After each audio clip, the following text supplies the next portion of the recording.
Marvell just paid $3.25 billion for photonic interconnects. IR Labs raised $500 million betting on optics at a multi-unicorn valuation, and everyone in AI infrastructure seems to agree copper is dead.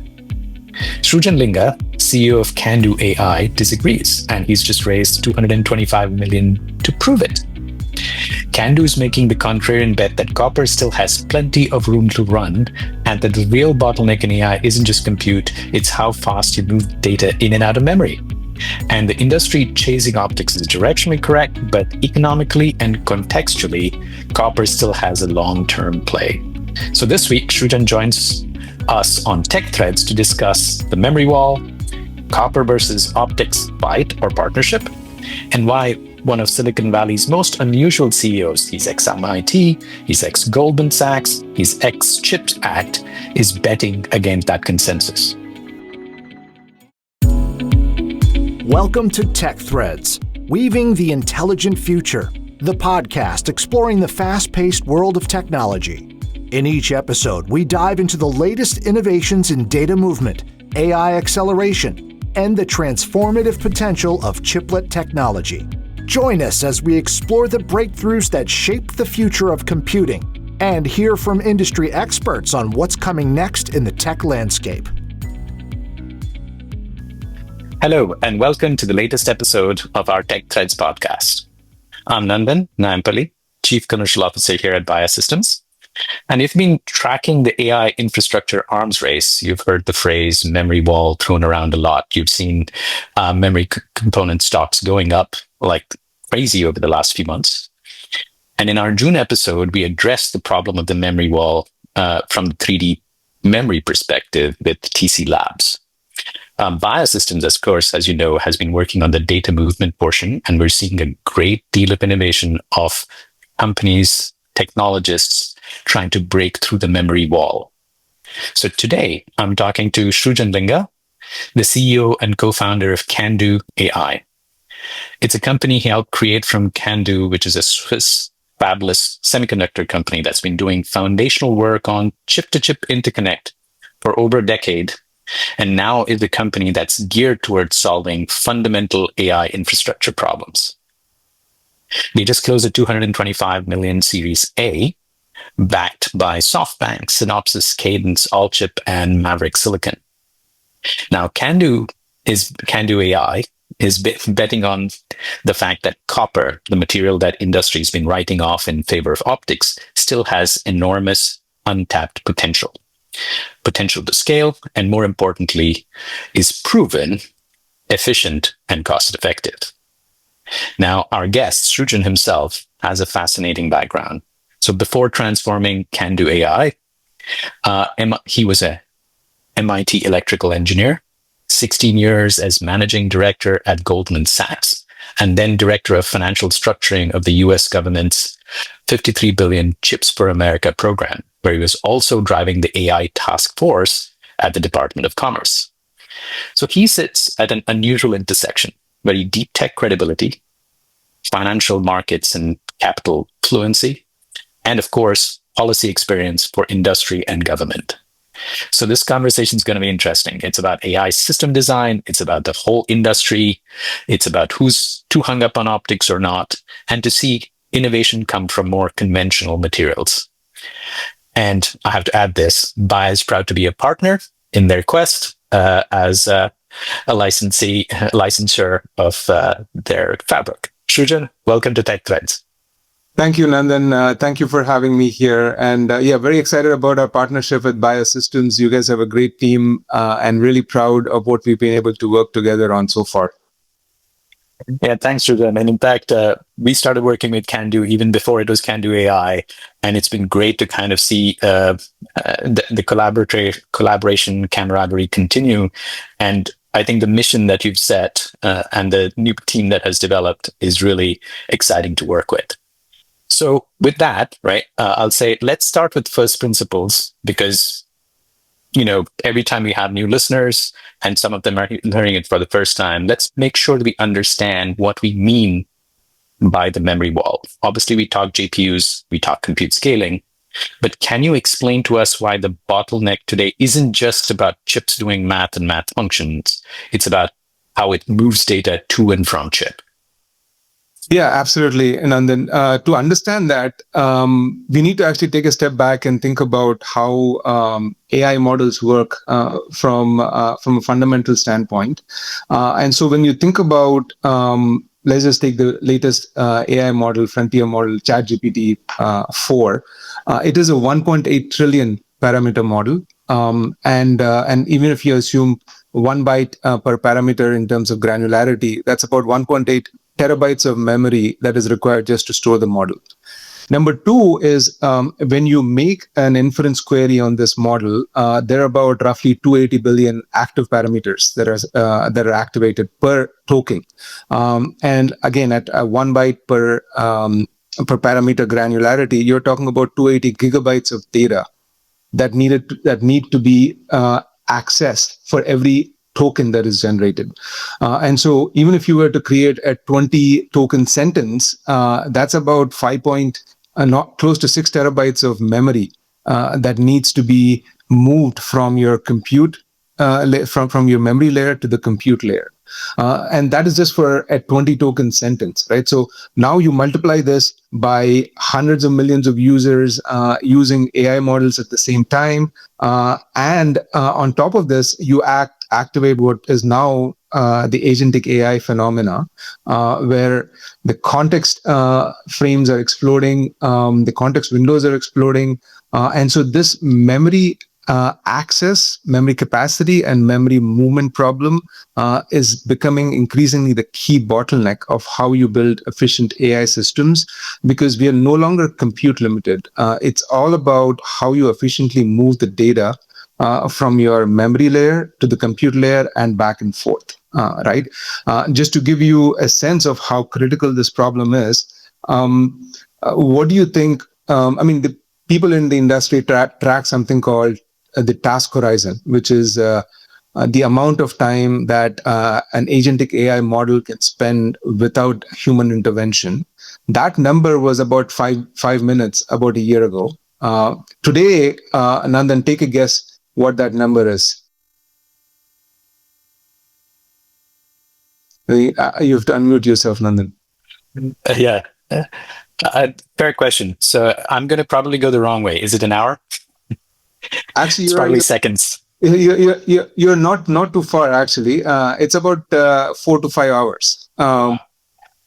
So and that is doubling at a rate of a rate of 2x every 6 months. So basically, by the time 2027 shows up, you will be able to work a full work day with agentic AI models without getting interrupted, right? So what this means is that increasingly your context windows are blowing up, your KV cache is blowing up, and therefore this data movement problem and memory capacity problem is increasingly going to be the bottleneck. So this is what people in the industry refer to when they say it's a memory wall issue, because it's not just about your compute layer anymore for AGI, and our quest towards AGI and ASI is increasingly determined by how efficiently you move data from memory to compute so that you could actually process queries and train models quicker. And so we are very excited to be at the forefront of this and helping solve some of the key bottlenecks here.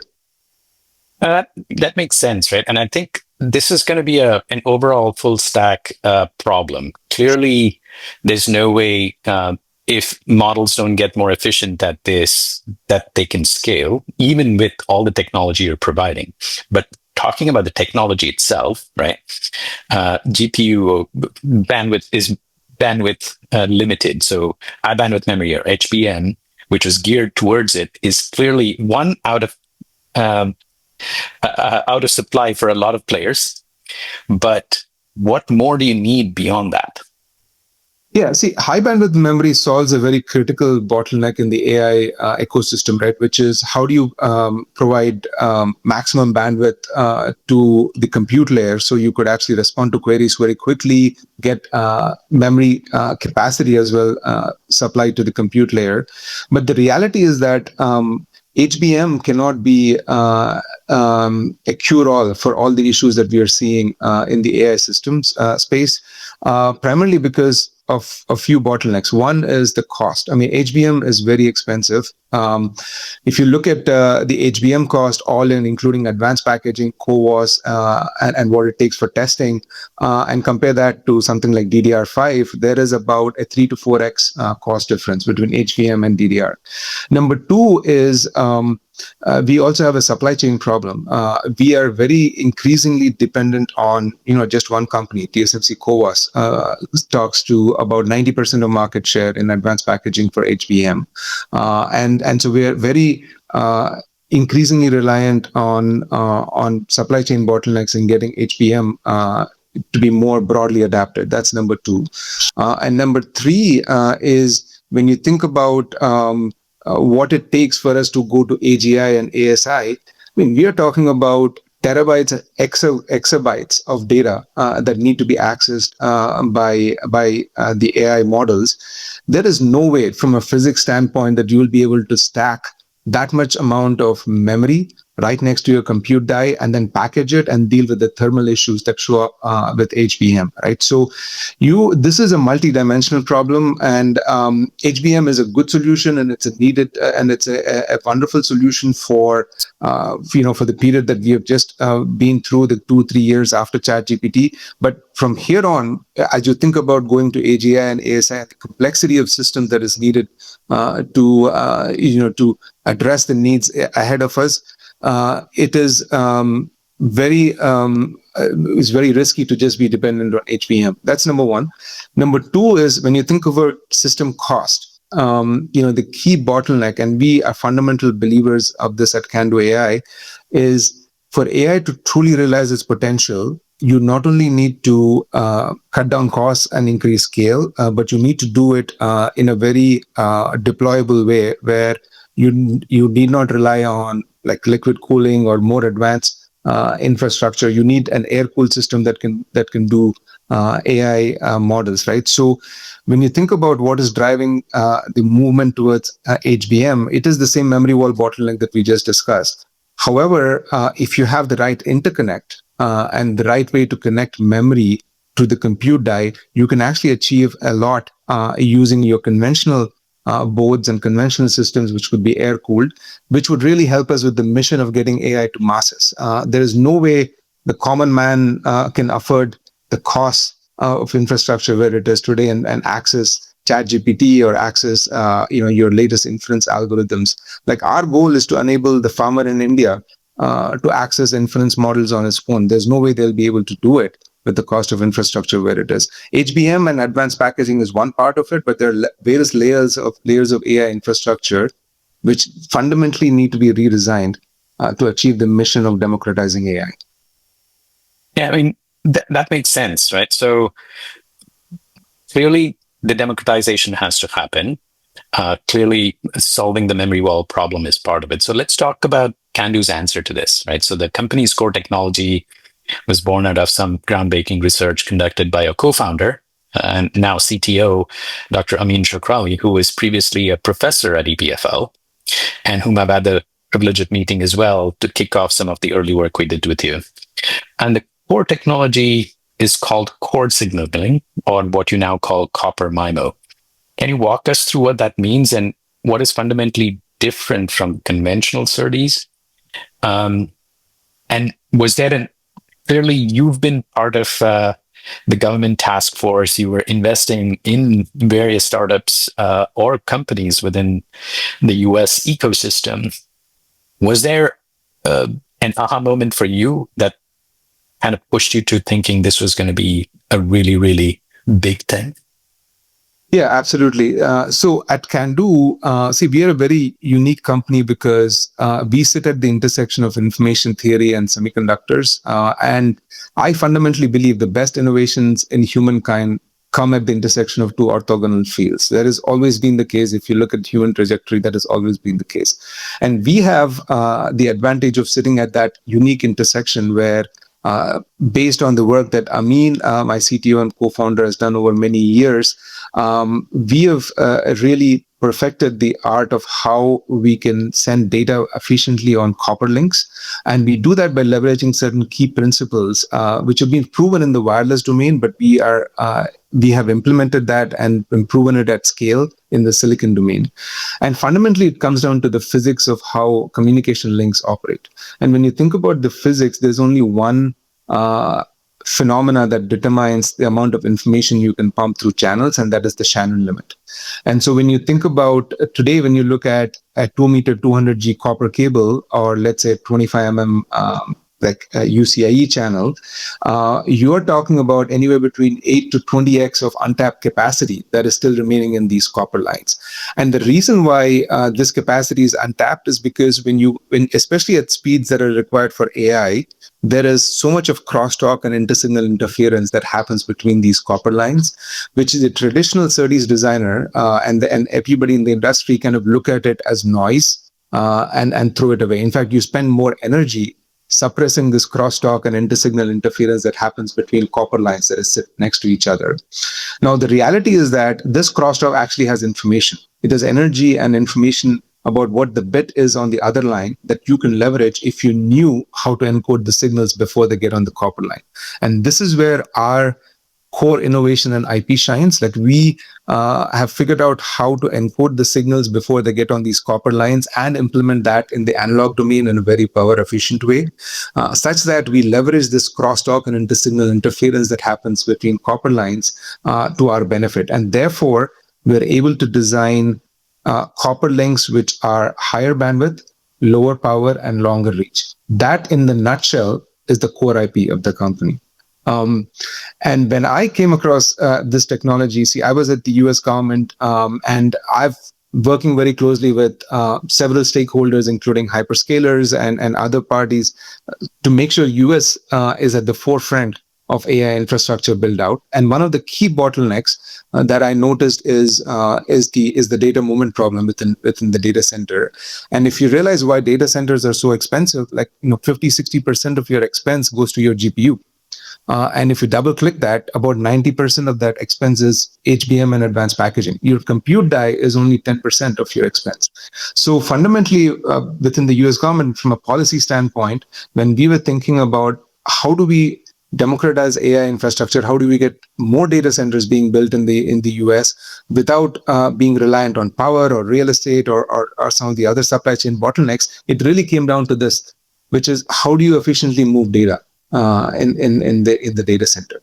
And so people have looked at optics, people have looked at copper, and so fundamentally what people have overlooked is because you come from a traditional semiconductor background, you don't think of this as an information theory problem. And this is where our IP and our value shine. So when the aha moment was, everybody understands the need to move data efficiently.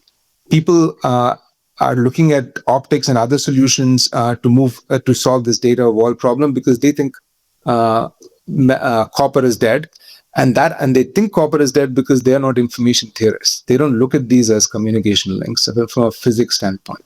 And so when I came across this, and I was actually at that point even looking at a photonic startup, because I strongly believe this bottleneck needs to be solved, and optics has its promise. But when I came across this fundamental technology, the aha moment for me was, if we can use this fundamental technology to solve some of the key bottlenecks in the AI space, then every single one of our customers would use it because copper has a natural advantage in terms of time to market, scalability, cost, and reliability.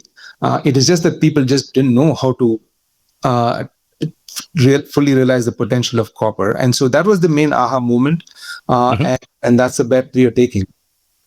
No, so I think this kind of makes me jump to the question I was thinking of. So you've kind of naturally segued to it, right? So clearly Marvell just spent about $3.25 billion acquiring Celestial AI. And again, for photonics communication, right? IR Labs just closed another 500 million round. It's a multi-unicorn co-packaged optics company. And optical interconnect market is supposed to go from just over $3 billion right now to $18 billion in 6 to 7 years. Now, clearly there's directional trajectory this, and obviously photonics does have a future. And I completely understand that your approach is not contrary. It's actually innovating within materials we understand. But can you provide your view on how, Kandou would both coexist and compete with the going trend?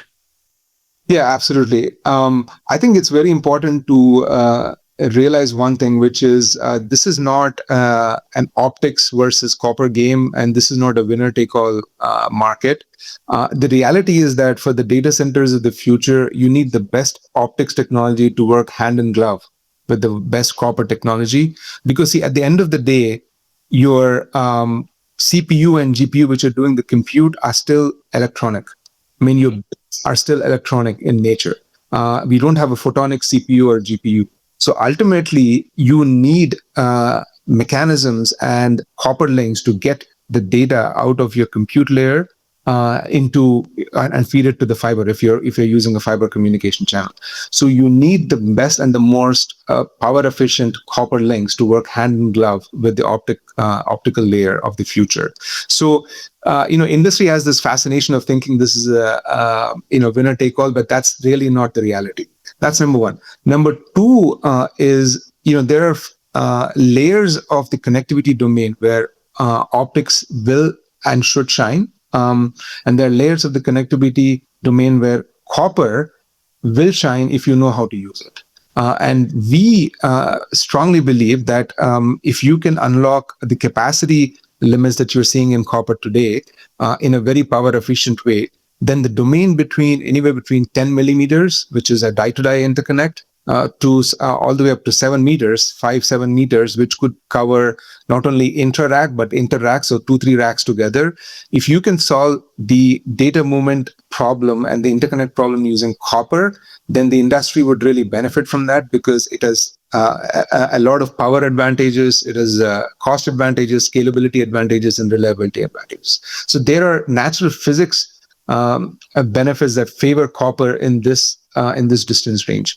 Now, when you think about east-west connectivity and when you think about distances longer than 5-7 meters, then optics has a very natural advantage in which we should leverage from both the distance, reach, and power standpoint. And so our bet is that the AI systems of the future will be very bespoke.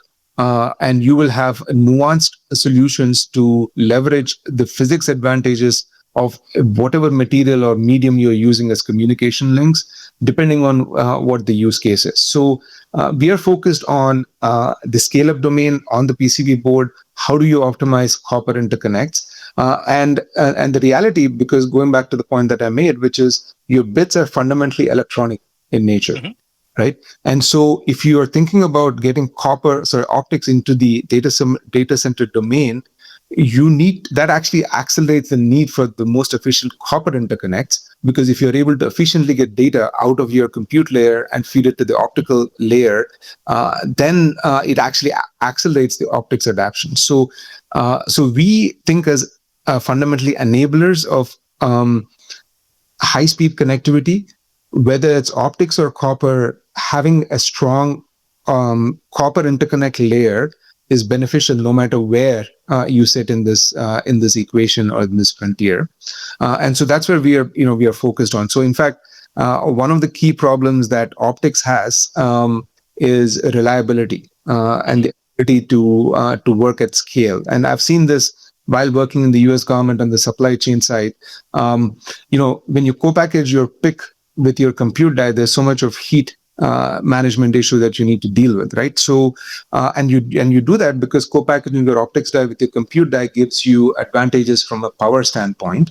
However, if you have a chip-to-chip link, a copper link, which enable you to still get the advantage of co-packaged optics, but not sit on the same compute die, and therefore it expands the design space and you can have a pluggable device with the same benefits as co-packaged optics, then you address the reliability problem that optics has, right? So, and that interconnect that can go across the PCB board would be in copper domain, allowing you to address this reliability problem.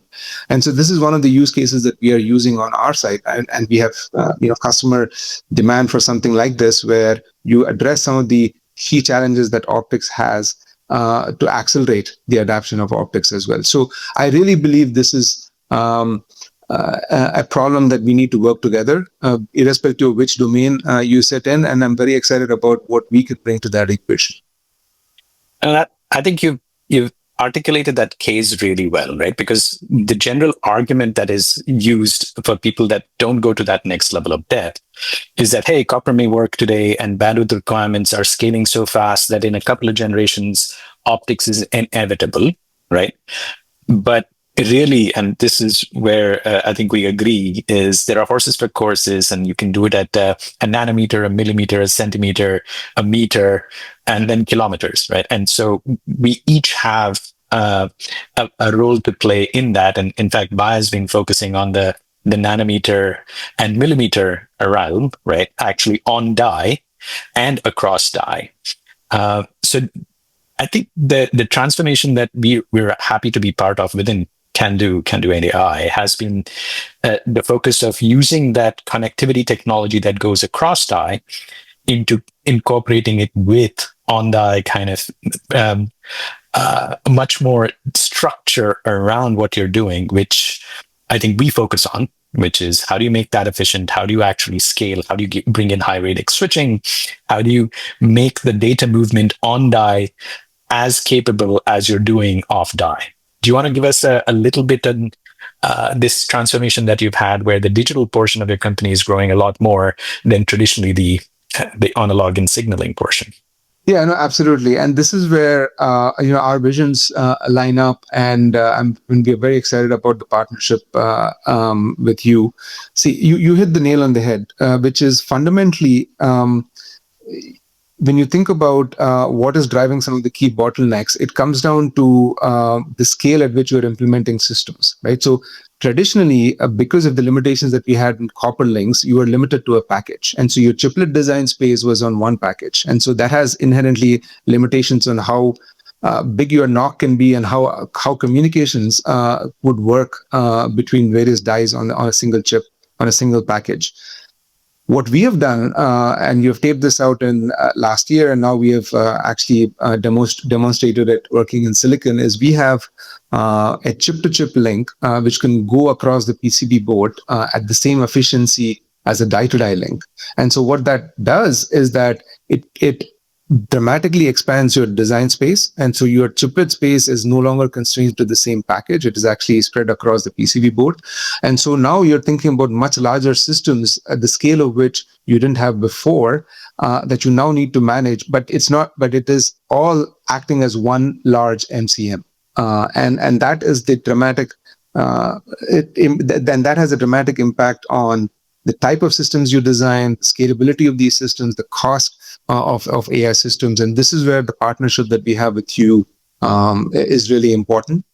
And so I strongly believe the whole industry will move towards that direction, where once we unlock the physics and address the physics of these interconnects and how we can make it more efficient, I think the industry will realize that there is a much better way of designing AI systems, which is much more cost efficient and much more scalable. And we at Kandou are also betting on the same, in the sense that we are transforming ourselves to a systems company. We are no longer an IP or a silicon company. We are a systems company. So what we are developing is using our core interconnect technology in AI system space, where we deliver a full stack solution to customers which leverage this unique interconnect technology.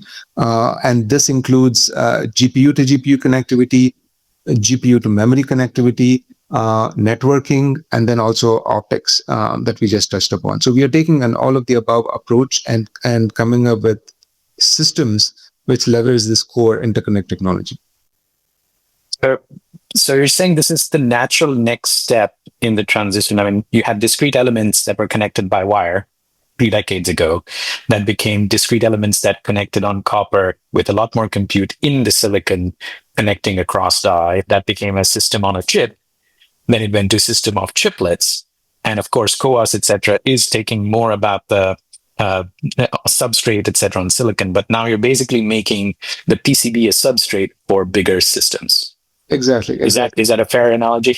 No, that is a perfect analogy. So we have transformed with our technology the whole PCB into an MCM. So you're no longer on the same package. And fundamentally, Nandan, if you think about computer history and like architectures, right? Like we have come a long way, and there's Mhm. every step we take comes with its own challenges, but also opportunities. So if you think about computer architecture in general, today the reason why we are able to have ubiquitous compute is because compute is distributed, Mhm. storage is distributed, memory is distributed. Sorry, networking is distributed. The only thing that is not distributed in a very effective way is memory. And Yes. this is why and why is it not so why have we struggled as the industry to solve that, is because the way we have been trying to solve it is on the package, and that has a lot of limitations, right? To make distributed memory on the package, you come with it comes with limitations, physics limitations. But now, if you suddenly expand the design space across the PCB board, you can actually have truly distributed memory solution. And then, if your interconnect is even more powerful to go across rack, then you really get the power of distributed memory to help us with the AI implementation. So that's why we are super excited about this. I do believe this is the natural progression that the industry needs to undertake to go where we want to go, and I'm very glad to be a part of it. No, that's great because in my past history, right, so especially my 16 years at ARM, I kind of saw the transformation for what was system on chip, right? And you could see the transformation from like very tight coupling of the supply chain or true collaboration at process node level, packaging level, IP level, and that then system level. Right. And I think this is where the industry has to go to succeed. It's a bunch of innovations coming together. So you think about what TC Labs was talking about two podcasts ago, which was 3D memory, which kind of expands your lower cost way to get to it in on the substrate or in package, and then you combine that with more distributed memory on system or on PCB, that starts changing the way you break down the problem or improve the solution to the problem, right? So let me then transition to kind of what's driving a lot of this, right? The infrastructure cost crisis. So you came to Kandou with a very different angle than most semiconductors CEOs, right? Yes, you had electrical background training, but you spent 16 years at Goldman Sachs. You were looking at the government side, Department of Commerce, running investment strategy. Again, it was more, even though I'm sure underlying what drove you there and the success that you came was because of your true tech interest and semiconductor interest. Now, how does having spent that much time in the capital markets change how you look at the problem, right?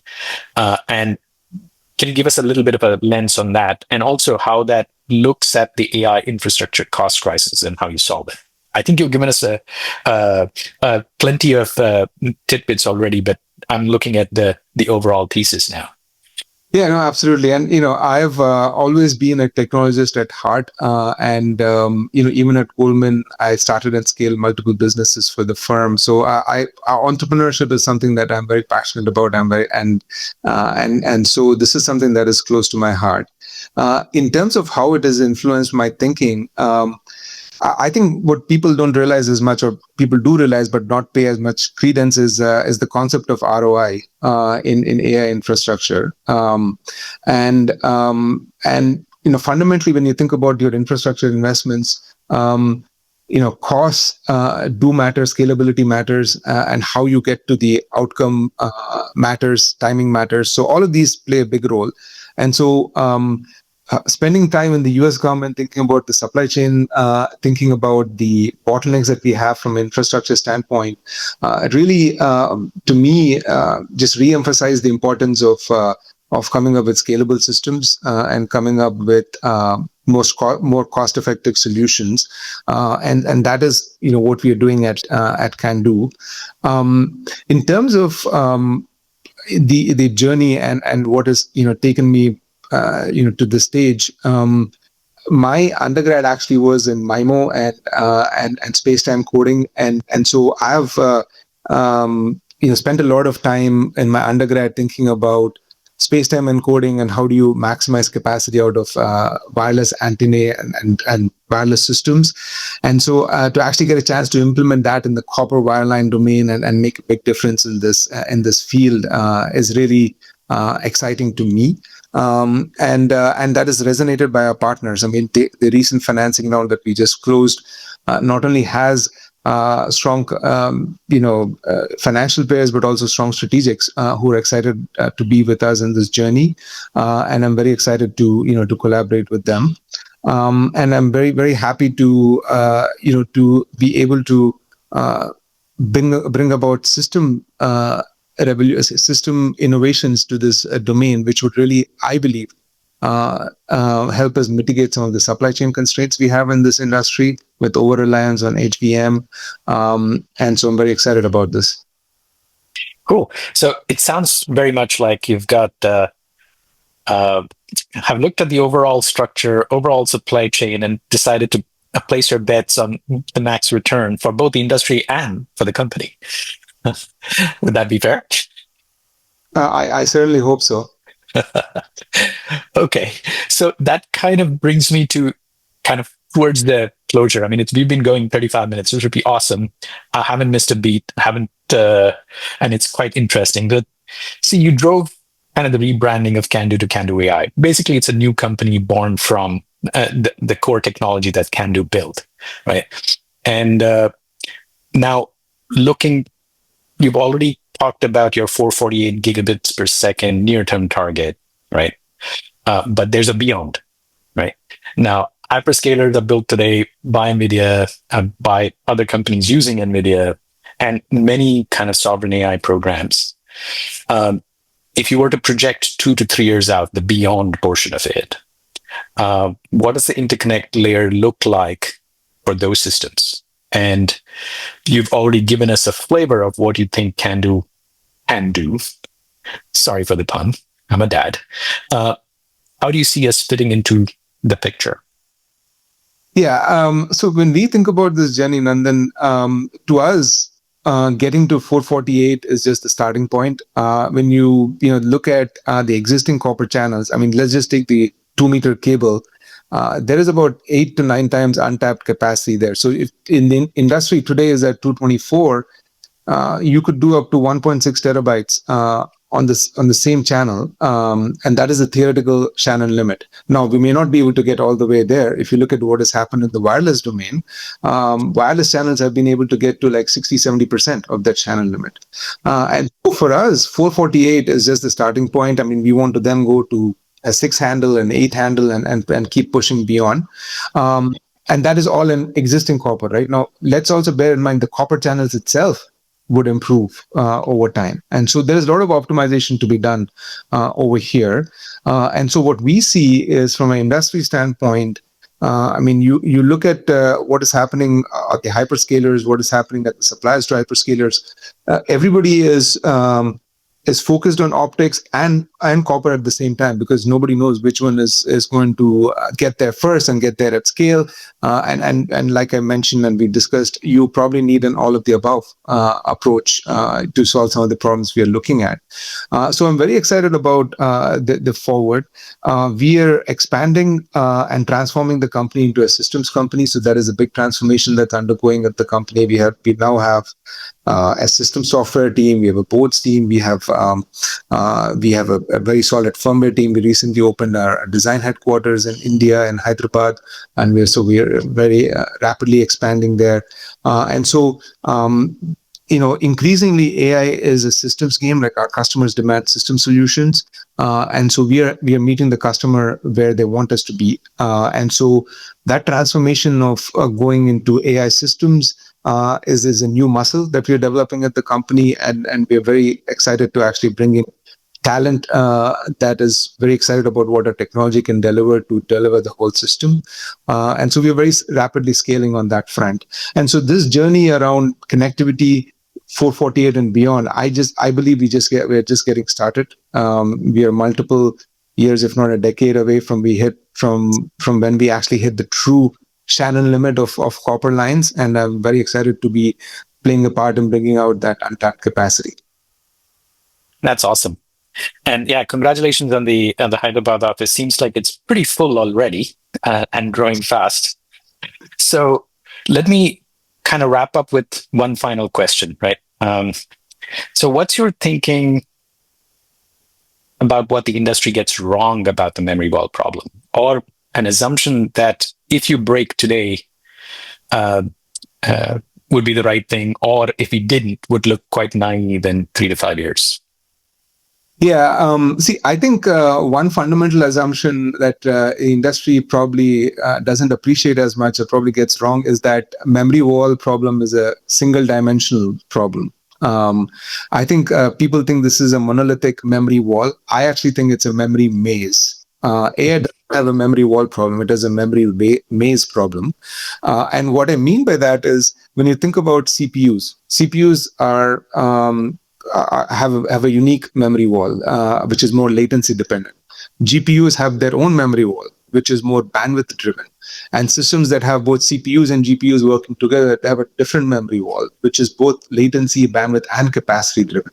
So this is a multi-dimensional problem and truly a memory maze. And so this is one thing that I feel that 5 years from now, people will look naive for thinking memory wall is a monolithic problem to solve. And there is a reason why you have different kinds of memory as well. DDR5, LPDDR, GDDR, and then HBM. All of these different types of memories have different latency, bandwidth, and capacity fortes. And so what really the industry needs to do is to optimize the frontier of memory across systems.